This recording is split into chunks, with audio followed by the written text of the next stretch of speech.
I am Faith, 32 years old, a software developer in Buffalo, New York, scraping by on freelance gigs while raising my 6-year-old daughter alone after my divorce. For months, I'd been quietly funneling money into a secret education fund, not just for her future, but to bail out my family from their endless financial messes. I'd wire cash for their bills, repairs, and whatever crisis hit next, all while juggling deadlines and her bedtime stories. That evening, I walked into my parents' old Victorian house for our weekly family dinner, the smell of overcooked roast hanging heavy. My daughter clutched my hand as we sat down.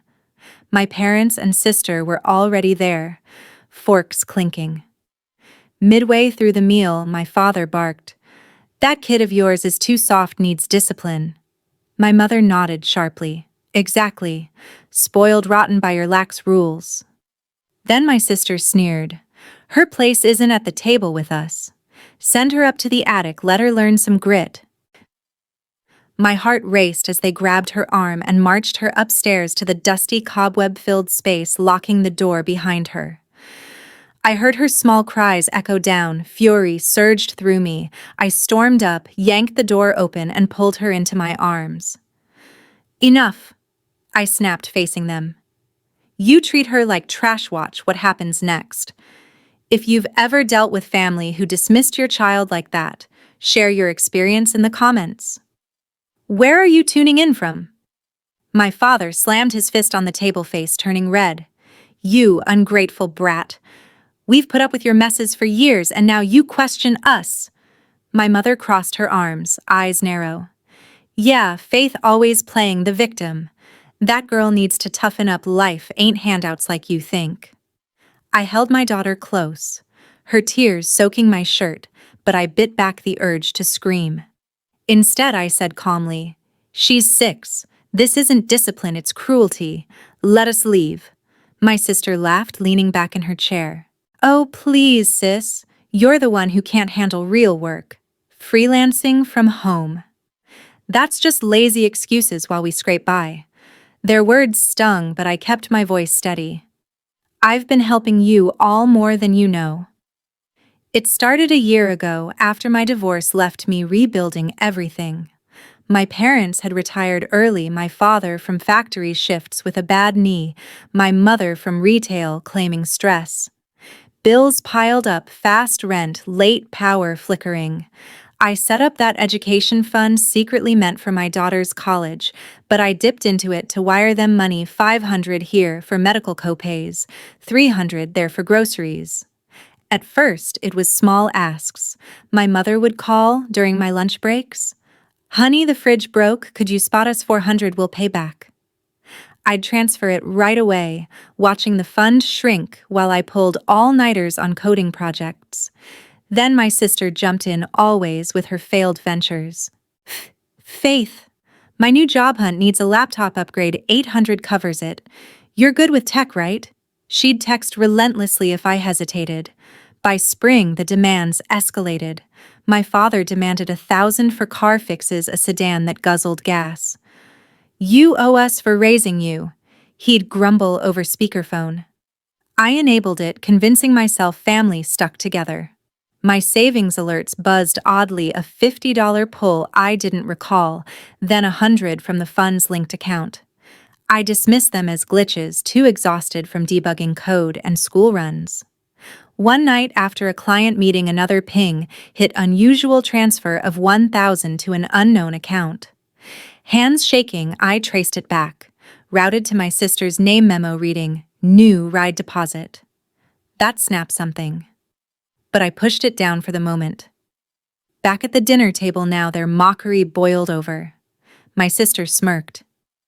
"If you were reliable like me, maybe we'd respect your kid more. But nah, attic's where burdens go." My father nodded. "Damn right. She's cluttering our space, send her back up there." My mother added, "Kids these days don't know hardship. We did you a favor." I felt the control slipping, hurt turning to quiet resolve. "You're wrong about everything," I muttered, but they ignored me, passing plates like nothing happened. My sister quipped, Bet you'll wire more cash tomorrow, can't say no to family, huh?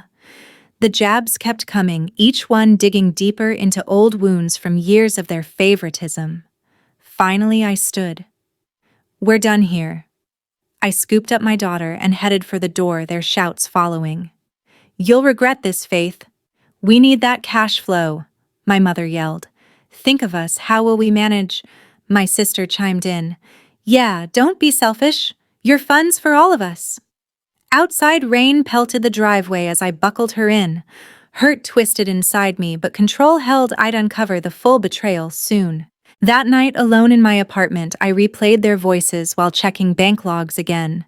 Discrepancies piled up, 2,000 siphoned last month, forged approvals with my sister's signature. It wasn't just one transfer, it was systematic theft. My therapist had warned me months back. This giving pattern drains you. Set boundaries. I'd started noting transfers in app dates and amounts. Now it all clicked. Their emergencies were lies. My sister's job hunts, funded luxuries like that new sedan I spotted in their garage last week. Anger built slow, controlled. I wouldn't explode yet. Instead, I texted a neighbor I'd confided in before, "Need your help tomorrow." She replied quick, "On it. Seen enough of their crap." The next morning, I woke early, coffee in hand, and dove deeper into the bank app on my laptop. My daughter played quietly nearby with her blocks humming a tune from school. The logs revealed more 15,000 gone over 6 months, all with forged scans of my signature linked to my sister's account. Memos varied: vehicle down payment, personal loan repay. It totaled $35,000 stolen from the fund I'd built for my daughter's future. Pain hit first sharp and deep, like a betrayal from blood.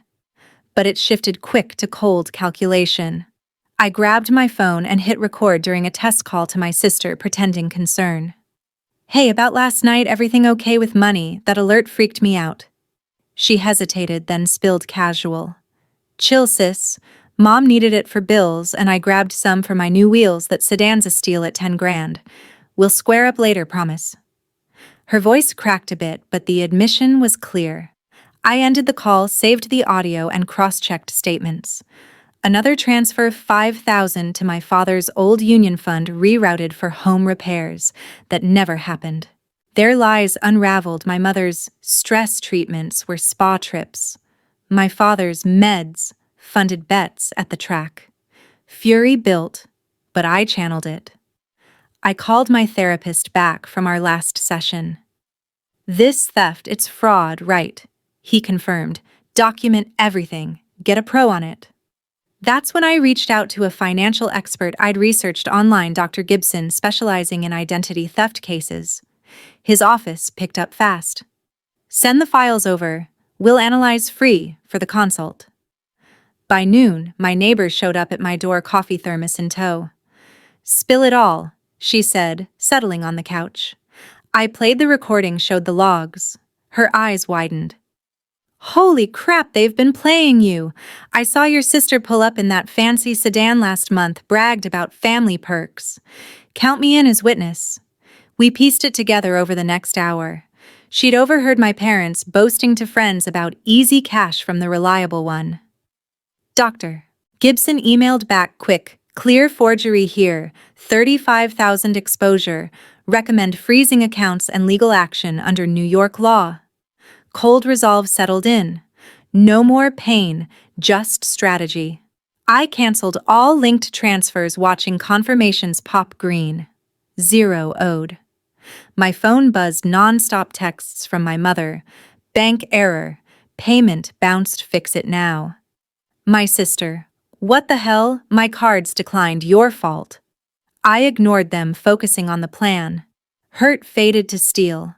They'd crossed the line, treating my daughter like dirt while draining me dry. Time to expose it all.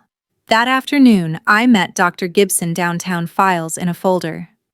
"This is textbook fraud," he said, circling entries. "Co-signed without consent, felony territory." My neighbor tagged along her notes on their overheard schemes, adding weight. "They laughed about it," she told him. "Thought you'd never notice." As we wrapped, my father called, voice booming. You blocking us, we raised you, pay up or else. I hit record again. Or else would admit the theft. He stammered. It was borrowing, family helps family. Click. More evidence. I dug even further that evening, pulling old emails from my sister begging for temporary loans. One read, "Need 2,000 for interview clothes, pay you back next paycheck." But bank records showed it went straight to her car dealer. My mother had emailed, too. Dad's knee surgery, copay 3,000 urgent. Traced to a casino withdrawal. The scale hit me. 35,000 wasn't random. It was planned. I contacted the bank fraud line, voice steady. Report unauthorized transfers. I told the rep. She walked me through forms confirming holds on their accounts. We'll investigate, she said. Gather proof. Emotions peaked, rage at 9 out of 10, but controlled. No tears, just action. I drafted an email to a lawyer friend of Dr. Gibson's attaching everything. Ultimatum incoming, I whispered to myself. The shift was complete from victim to avenger. My daughter hugged me tight before bed. Mommy, okay? She asked. Better than ever, I replied, kissing her forehead. Tomorrow the confrontation. My sister rang late, frantic. Fix this mess. My engagement party's next week, venue deposit bounced. I recorded that too. Not my problem. You stole it. She gasped. Stole? It was ours to use, your family. The denial fueled me more. Dr. Gibson followed up. Strong case. Repay or face charges. House as collateral. My neighbor texted, ready for the meet, I'll back you. Resolve locked in. Payback started now. The lawyer's office buzzed with activity as I pushed through the door the next day, armed with the folder of evidence. Dr. Gibson had connected me to him, sharp guy named Ellis, but I stuck to professional chats. My neighbor sat beside me, ready to testify. Ellis scanned the docs. Solid case. We'll draft the demand, repay 35,000 in 60 days or charges fly. Their house as collateral. We sent it certified mail that afternoon straight to their doorstep. By evening, my phone exploded. My father roared in voicemail, "This is bullshit, you can't do this to your own blood." I saved it, adding to the pile. My mother texted, pleading, "Come talk, honey, we can fix this family style." My sister called, next voice shaky. "Sis, it's a mix-up. That money was for my wedding venues, demanding balance. Help us out one last time." No way. I arranged a family meet at their place the following night under pretense of discussion. My neighbor came as support, phone, hidden to record. We gathered in the living room, my parents on the couch, my sister pacing. I laid out the papers. "You forged my signature. Stole from my daughter's fund for your crap like that sedan and spa days." My father jumped up. "Lies. We borrowed, pay us respect." My mother wailed. "How dare you accuse us after all we've done?" My sister snapped. "You're overreacting. It was temporary. My fiancé's job starts soon, we'll double it back." I played the recordings, her admission about the car, my father's threats. Their faces drained color. "That's fraud," I said flat. "Sign the agreement or face court. Felony theft up to 5 years. My neighbor chimed in. "I heard you brag about it. Spare the act, you locked a kid in the attic." My sister lunged forward. "You bitch! You'll ruin everything. My engagement's off if this hits." She shoved the table papers, scattering. Ellis had prepped me, stay cool. "Sign now." My father cursed. "Extortion. We're family." But his hand shook as he grabbed the pen, scratching his name. My mother followed, sobbing. "You're breaking us." My sister glared daggers but signed last. "You'll pay for this humiliation." No wiggle room, the house locked in, payments to creditors scheduled. Their denial twisted to rage. My father spat. "Ungrateful whore, crawl back when you're broke." My mother begged. "Think of holidays, the grandkid." "Huh?" My sister hissed. "Regret this, sis. We were your safety net. I stood tall. No more. You treated us like garbage. We left their venom echoing. Outside, my neighbor squeezed my arm. You nailed it. Adrenaline pumped revenge in motion, no turning back. Back home, I froze their access, fully bank confirming holds. Texts flooded my sister whining about canceled plans, my mother about eviction notices looming. I blocked them all. Dr. Gibson updated, case filed if they default. The reveal hit like a bomb. They scrambled, but too late. My father stormed my apartment 2 days later, pounding the door. Open up! This ends now. I called cops through the peephole, recorded his threats. You'll lose everything like us. Police escorted him off. Restraining order followed. My sister tried social media guilt posts about betrayed by kin. Friends messaged me screenshots. I responded public, thieves don't get sympathy. Likes poured in, old acquaintances siding with me. Court date loomed. They defaulted. Judge ruled in favor, house seized. Auction netted enough to repay me $25,000 rest to debts. My father yelled in court. She's destroying us. Bailiff silenced him. Weeks passed. Their house went into foreclosure after missed payments. Deputies cleared it out. Boxes curbside. My father took a warehouse gig, $10 an hour, mopping floors. His bedding spiraled, stubs piling in his pockets.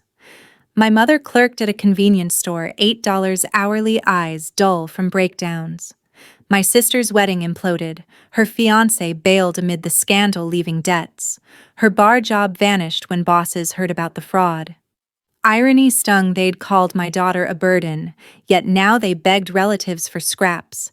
Neighbors gossiped. My one texted updates.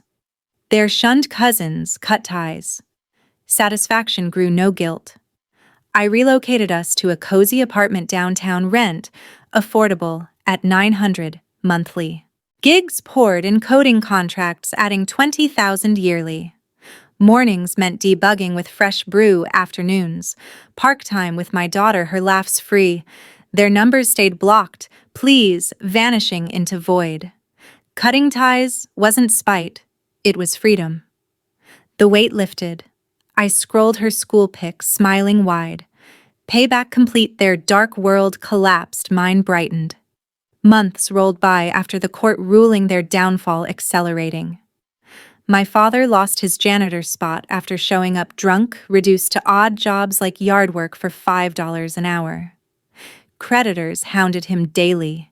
He pawned tools to cover bets gone wrong. My mother quit her store gig amid panic attacks, couch surfing with distant aunts who soon tired of her complaints. Nobody understands our pain, she'd voicemail me before I blocked her anew. My sister faced the worst, her ex spread rumors online about the fraud tanking her job hunts. She crashed at motels, scraping minimum wage at fast food, her once flashy life shattered. This, your fault, she messaged from a burner number. Fix it, or I'll expose your secrets. I forwarded it to the lawyer, harassment charge added to her pile. Her attempts at reconciliation fizzled. Old friends ghosted her after hearing the full story. The house sold at auction. Proceeds barely covered debts, leaving them homeless briefly. Relatives turned them away, whispering about the toxic trio. My neighbor updated me sporadically. Saw your sister begging on the street corner, rough. No pity stirred. They'd earned it. Dr. Gibson closed the case, telling me full repayment was wired back $30,000. Bank alerts confirmed it, restoring the fund plus interest. I invested it wisely, watching it grow for my daughter's college. Meanwhile, I thrived. I secured a full-time remote dev role at a tech firm, with my salary jumping to $80,000 yearly. Weekends meant coding side hustles, netting extra $10,000. My daughter enrolled in a better school, her art projects covering our walls. We baked cookies together, her giggles erasing old shadows. My social circle expanded as I joined a mom's group and shared stories. Cut toxic family, I advised one. Worth it. Dates started too. I met a kind guy at work. Events no rush but promising. One last confrontation hit 6 months post-ruling. My father ambushed me at a coffee shop looking haggard. "You happy now? We're ruined?" he said, his voice cracking. "Give us a loan, just $5,000 to start over." I sipped my latte. "No, you stole from us first," he pleaded. "Family forgives, your mom cries nightly." I stood. Should have thought of that before the attic. My mother tried next via email. "Grandma's ring, sell it for us. We need shelter." An attached photo showed her frail. I deleted it. My sister emailed too. "Engagement ring pawned, broke even. Help with rent." Her tone desperate. "We're blood," I replied once. "Blood doesn't forge signatures." The lawyer handled stray threats with a cease and desist sent. Their pleas stopped eventually. Silence golden. I changed numbers, moved again to a brighter condo with $1,200 rent, but worth it. Freelance boomed, clients raved about my apps, adding 15,000 more income. Evenings involved story time with my daughter, her bear safe beside her. Vacations followed beach trips, her first plane ride. "Mommy, we're happy," she said, while building sandcastles. Pride swelled. I'd protected her at last. The community shunned them fully. The church group dropped my parents after details leaked. My sister relocated out of state, rumor said, starting over alone. My father hit rock bottom with a rehab stint funded by charity. My mother isolated herself, regretting, in letters forwarded by cousins. "We messed up bad," one read. I tossed it. Freedom tasted sweet. No more wires, no guilt texts. Their world crumbled while mine rebuilt solid. If they regretted, it was too late. Actions spoke. Payback delivered, ties severed forever.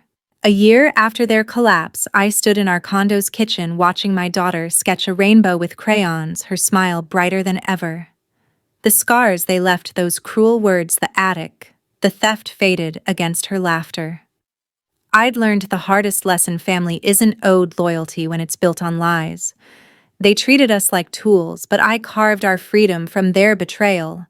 Reflecting now, I see where I went wrong, trusting too long, giving too much. Every wire I sent fed their greed, not love. My mistake was thinking blood meant duty. Therapy taught me that enabling abusers only buries you deeper. I wish I'd drawn the line sooner, before my daughter's cries echoed in that attic. One session, my therapist asked why I carried their weight. It clicked. I was drowning for people who didn't care. Don't wait for their remorse. If they demand cash while dismissing your child, they're not family. They're parasites. Start small. Say no. Once watch their reaction. My father's rage when I paused a transfer was my first clue. It'll be yours too. Document everything: texts, calls, bank alerts. Those recordings turn my case airtight in court. Kids deserve better than toxic shadows. Mine now knows her worth. She talks about college, saving pennies from her allowance. I teach her boundaries, something I learned late. If you're a parent, model strength, they'll carry it forward. My daughter's confidence grew watching me fight. Yours can too. Society drills family first into us, but that's a lie when it costs your soul. I built a new circle: moms from school, coders from work. They're my real support, not users like my sister. When she begged last month via a cousin's phone, "Just 1,000, I'm starving," I hung up. No guilt. Her choices, not mine. My mother tried letters forwarded by an aunt. "We're sorry. Come back." I trashed them. Apologies don't erase fraud. Practical steps saved me, and they can save you. Lock accounts tight. I use apps like Mint to monitor every cent now. Therapy isn't a luxury. It's armor. Mine help me see their love as control. Legal help's out there. Free clinics in Buffalo got me started. Don't fear the law. It's your shield. My lawyer's cease and desist stopped their threats cold. I'm no longer their doormat. I'm a mother who fought back, a coder who thrives. My daughter's science fair win last week, first place for her robot, felt like our victory. We celebrated with ice cream, no shadows looming. I started mentoring at her school teaching kids to code. It heals me giving back what they stole time joy. Others walk this path. I've read comments online, parents cutting off leeching siblings, kids escaping cruel homes. You're not alone. Share your story. It strengthens us all. I did, and it freed me. One woman messaged me, "Your story gave me guts to block my dad." That's the ripple effect, real change. Gaslighting is their weapon. You're selfish, they'd say, but that's projection. Trust your gut. If they threaten, get protection fast. I did, and peace followed. Build networks elsewhere. My tech group's now my backbone, cheering my promotions. Dignity is non-negotiable. Cut toxic ties clean and you'll rebuild stronger. I did new home-steady gigs, a daughter who shines. They lost everything. I gained peace, forgiveness. Not my job. I chose forward, not backward. Thank you for hearing me out. If this hits home, smash that subscribe button, drop a like, and comment below. What toxic family did you escape? What gave you the courage? Where are you watching from?